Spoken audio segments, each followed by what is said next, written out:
saya hormati Ibu Kepala SMP Negeri 1 Watu Kumpul, yang kami hormati pula Bapak dan Ibu Guru serta staf Tata Usaha SMP Negeri 1 Watu Kumpul. Tak lupa yang sangat saya sayangi dan saya banggakan siswa-siswi SMP Negeri 1 Watu Kumpul dalam hal ini diwakili oleh pengurus OSIS dan Dewan Pembinaan dari SMP Negeri 1 Watu Kumpul. Alhamdulillahirrahmanirrahim, syukur kehadirat Allah Subhanahu wa Ta'ala atas segala limpahan rahmat dan hidayahnya kepada kita semua, sehingga pada hari ini kita dapat berkumpul bersama dalam rangka diseminasi atau pengimbasan dari modul 1.4, yaitu budaya positif dalam keadaan sehat walafiat dan tidak kurang suatu apa. Kemudian kedua kalinya selawat serta salam tetap terserah kepada Nabi Muhammad SAW. Semoga kita semua senantiasa menjadi umat yang mendapatkan syafaat di dunia wal akhirat. Yang saya hormati Bapak dan Ibu serta yang saya sayangi anak-anakku semuanya, untuk diseminasi atau pengimbasan modul 1.4 yaitu budaya positif oleh saya Emi Budi Hastuti dari SMP Negeri 1 Watu Kumpul, calon guru penggerak angkatan 9 Kabupaten Pemalang, PPKP Jawa Tengah. Ada beberapa hal yang perlu saya sampaikan terkait dengan budaya positif di sekolah, yang mana budaya positif di sekolah yaitu nilai-nilai atau kebiasaan-kebiasaan di sekolah yang berpihak pada peserta didik agar mereka dapat berkembang menjadi pribadi yang kritis, penuh hormat dan bertanggung jawab. Jadi budaya positif ini harus benar-benar kita kembangkan bersama-sama oleh seluruh elemen yang ada di SMP Negeri 1 Watu Kumpul, baik dari siswanya, gurunya, kemudian seluruh yang ada di lingkungan SMP Negeri 1 Watu Kumpul, termasuk di dalamnya adalah komite sekolah. Kemudian perubahan paradigma di sini untuk membangun budaya positif. Sekolah perlu menyediakan lingkungan yang positif, aman dan nyaman agar murid-murid mampu berpikir, bertindak, dan menciptakan dengan merdeka, mandiri, dan bertanggung jawab. Lazimnya disiplin ini dikaitkan dengan kontrol positif. Dalam hal ini, kontrol guru dalam menghadapi murid. Ini diantaranya adalah pengaruh besar di dalam mewujudkan budaya positif yang ada di SMP Negeri 1 Watu Kumpul pada khususnya. Kemudian saya akan mencoba, ini ada beberapa kegiatan, mungkin bisa diamati di dalam layar yang ada di depan. Kalian semua ini anak-anakku semuanya, kemudian rekan-rekan guru, ini ada beberapa kalimat bisa dibaca bersama-sama di sini. Anda dan teman Anda akan melakukan kegiatan. Ini kegiatannya adalah berpasangan. Jadi nanti saya minta untuk A dan B, ini dari Bapak dan Ibu Guru, dia boleh berpasangan dengan siswanya juga bisa. Ini bisa diikuti untuk kegiatan-kegiatan yang ada pada layar di depan. Cobalah buka. Anda adalah A, jadi mohon untuk langsung menempatkan sebagai A dan B. Ini A, ini B, A, ini B, ini A, ini B, A, B. Nah, di sini A, B, A, B, A, B, A, B, A, B, A, B, A, B, A, B. Pas. Ingat-ingat ya, tadi yang dapat A, kemudian dapat. Silakan diikuti di sini. Anda adalah A, perhatikan ya. Tugas Anda adalah mengepalkan salah satu tangan Anda. Silakan yang A, kepalkan tangan.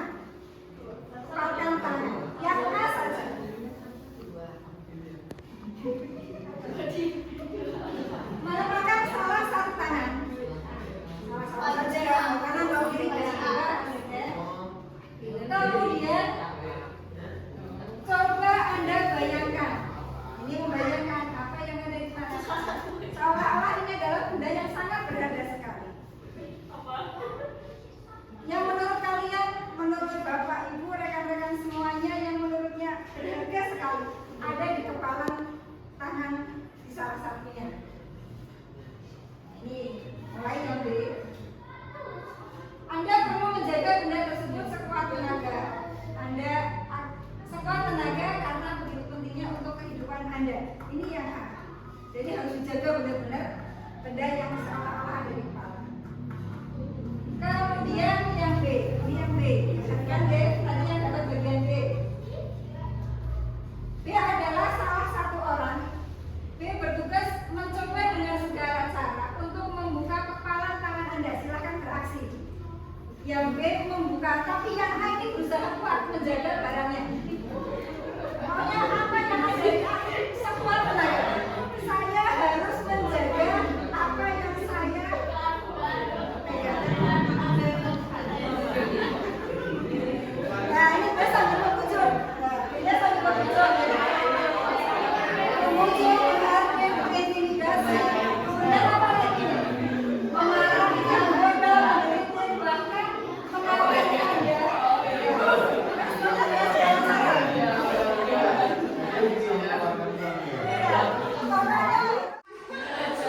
Anda. Hanya satu karena ada uang 100 ribu. Terus yang kedua, apakah Anda atau boleh menutup kepala tangan Anda? Mengapa? Ya Pak tidak. Apa alasan Anda atau boleh tetap menutup kepala Anda? Kenapa? Kita berarti tidak berhasil dilakukan nih. Kenapa dijaga?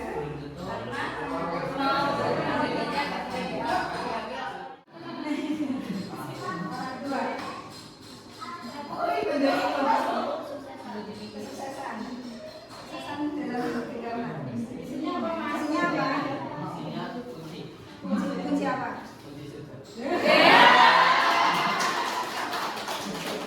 Oke, terus tadi gue ini membuka. Ini A juga. Kita A berhasil dibuka apa enggak? Bisa. Karena apa yang dijaga? Nggak tahu apa tapi yang jelas berharga. Oke, kita lihat yang berikutnya. Sesuatu yang berharga memang harus kita jaga. Apapun alasannya, itu tidak boleh lepas dari pegangan kita. Di antaranya tadi ada orang tua, ada uang, ada suksesan, kemudian ada menuju surga. Tadi ada uang yang berhasil kita karena 100 ribu ya. Jadi memang segala hal yang memang ada tidak boleh kita lepas dulu saja. Nah, pada intinya di sini sebetulnya yang berharga karena kita berada dalam satu naungan biasa menjadi satu kata kumpul adalah apa yang tersirat di dalam budaya positif yang ada di SMP Negeri 1 Waluyo. Harus kita jaga betul-betul, tidak boleh ternoda dengan apapun, kenyamanannya, amannya, kemudian dari mulai hasil yang akan kita capai. Karena budaya positif itu mempengaruhi bagaimana nanti sekolah kita menjadi berkualitas, mempunyai nilai jual yang tinggi. Itu sesuatu yang sangat penting. Nah, ini kemudian perlu saya sampaikan, menurut Diajar Dewanto bahwa tujuan pendidikan adalah menuntut segala kodrat yang ada pada anak-anak agar mereka dapat sampai keselamatan dan kebahagiaan yang setinggi-tingginya, baik sebagai manusia maupun sebagai anggota masyarakat. Oleh sebab itu, pendidik itu hanya dapat menuntun tumbuh atau hidupnya kuat atau kodrat yang ada pada anak-anak agar dapat memperbaiki, dan anak-anak ini adalah sebagai benihnya ataupun media yang biasa saja. Ini dari kalimatnya sudah bisa dibedakan. Kita mencoba mengubah orang agar berpandangan sama dengan kita. Kemudian secara teorinya kita berusaha memahami pandangan orang lain tentang dunia. Jadi memahami, bukan kita seolah-olah ayo coba mengubah. Itu harus dimuluskan. Kemudian perilaku buruk dilihat sebagai sesuatu kesalahan. Itu stimulusnya. Tetapi teorinya semua perilaku memiliki tujuan. Ini untuk anak-anak semuanya berarti diantaranya cita-cita. Kemudian orang lain bisa mengontrol saya. Stimulusnya seperti itu. Kemudian secara teorinya hanya Anda yang bisa mengontrol diri Anda. Jadi baik buruknya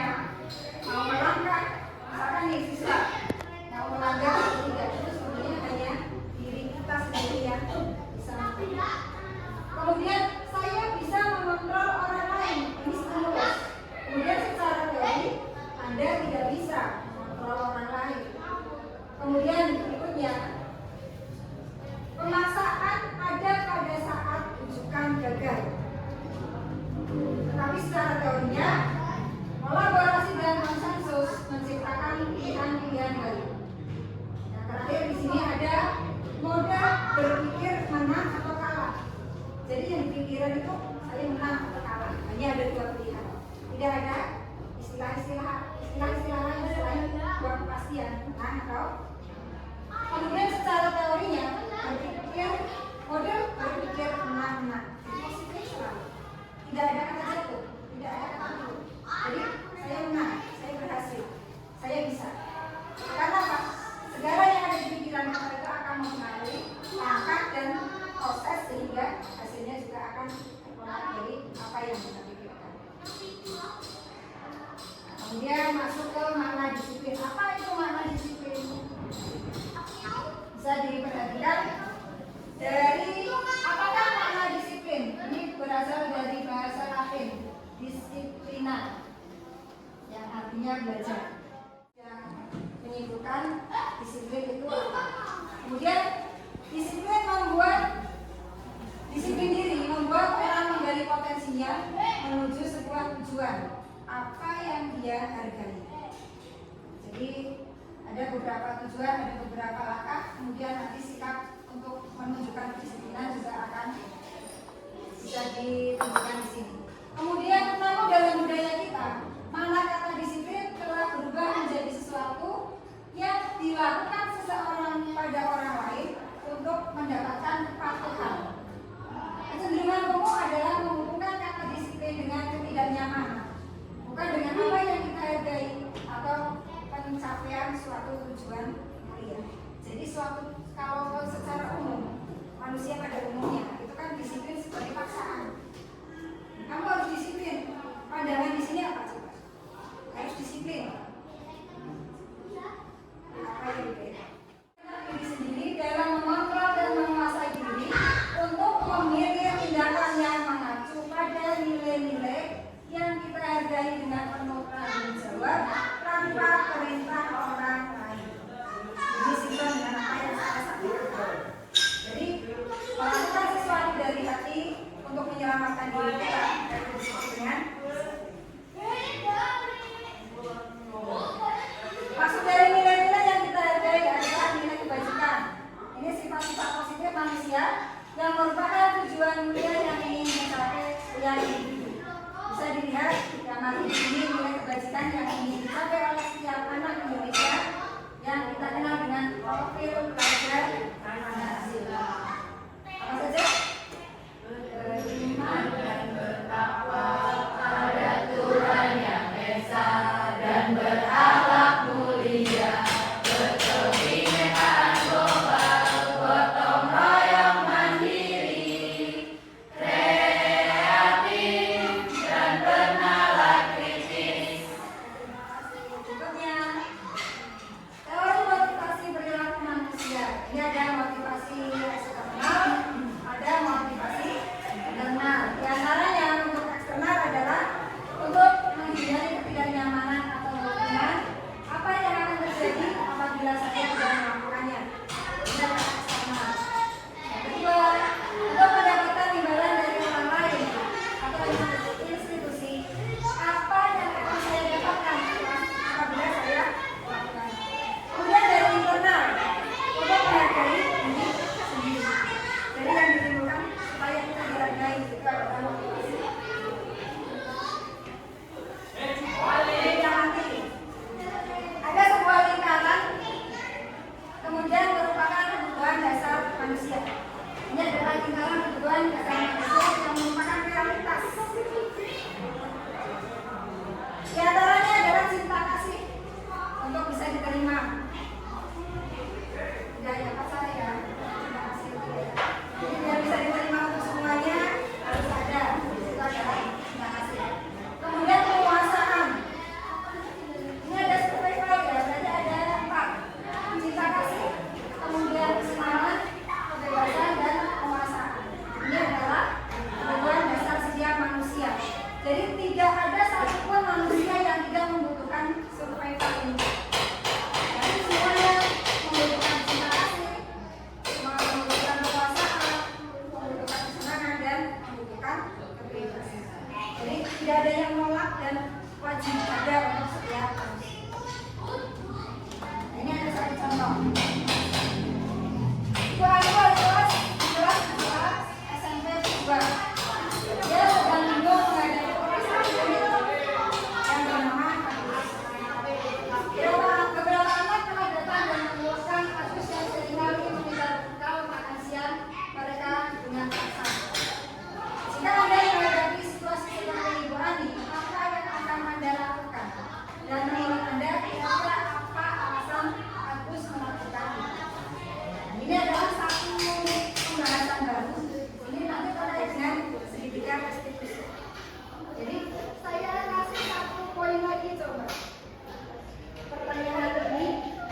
balik saja.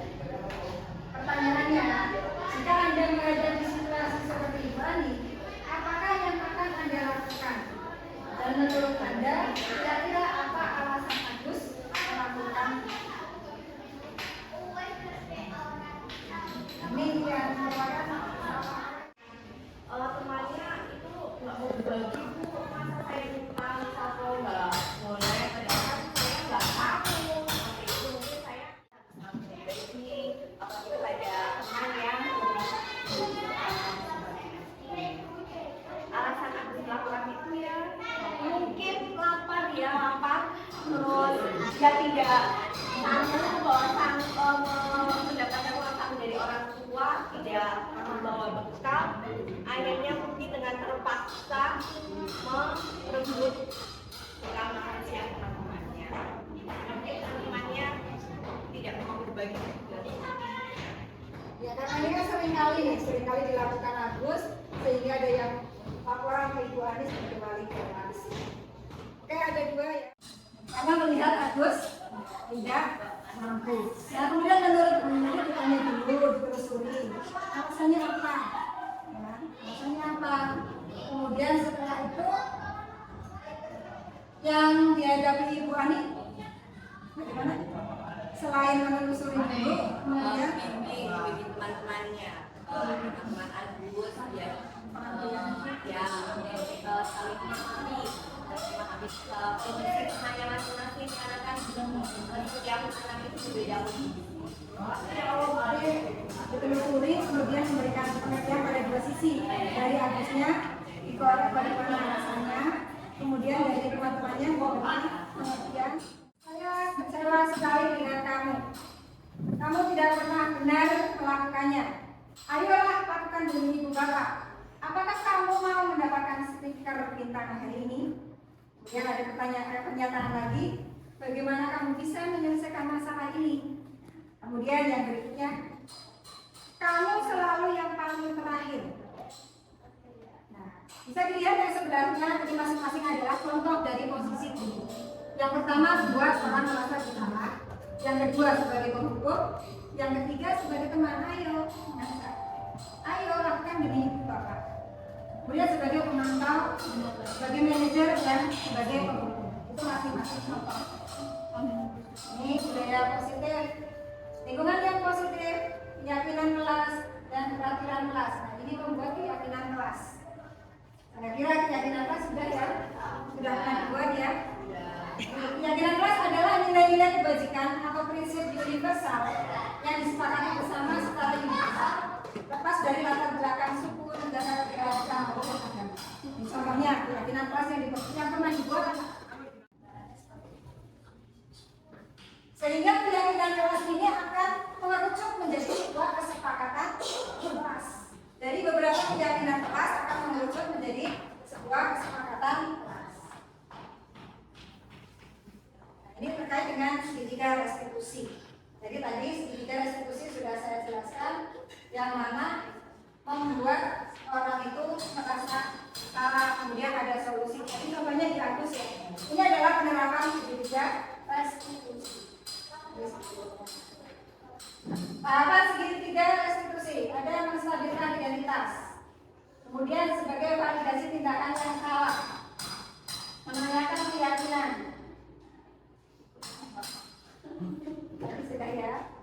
Tadi sudah contohnya adalah Agus dengan Rani. Itu adalah contoh dari praktek segitiga restitusi.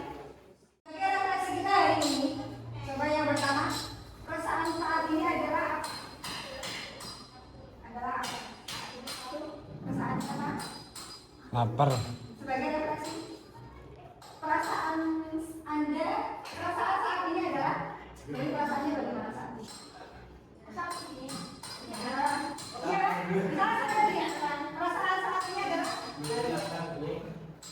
terus istimewa. Ya. Apa? Ya, karena setiap orang itu punya perasaan sendiri-sendiri. Contoh ini saya contohkan. Untuk refleksi yang pertama, perasaan saat ini adalah bahagia, istimewa. Dua kata saja. Apa perasaan saat ini? Perasaan satu bahagia.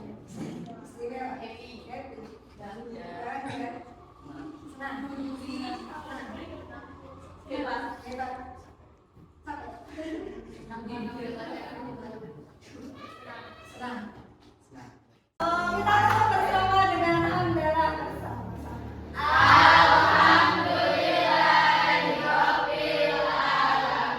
Oke, terima kasih atas waktunya, terima kasih atas kerjasamanya. Semoga kita semua dapat menciptakan budaya positif di SMP Negeri 1 Waru Kumpul dengan optimal dan seluruh elemen yang ada di SMP Negeri 1 Waru Kumpul ini dapat bekerja sama dengan baik. Akhirnya saya akhiri wabillahi taufiq wal hidayah. Wassalamualaikum warahmatullahi wabarakatuh.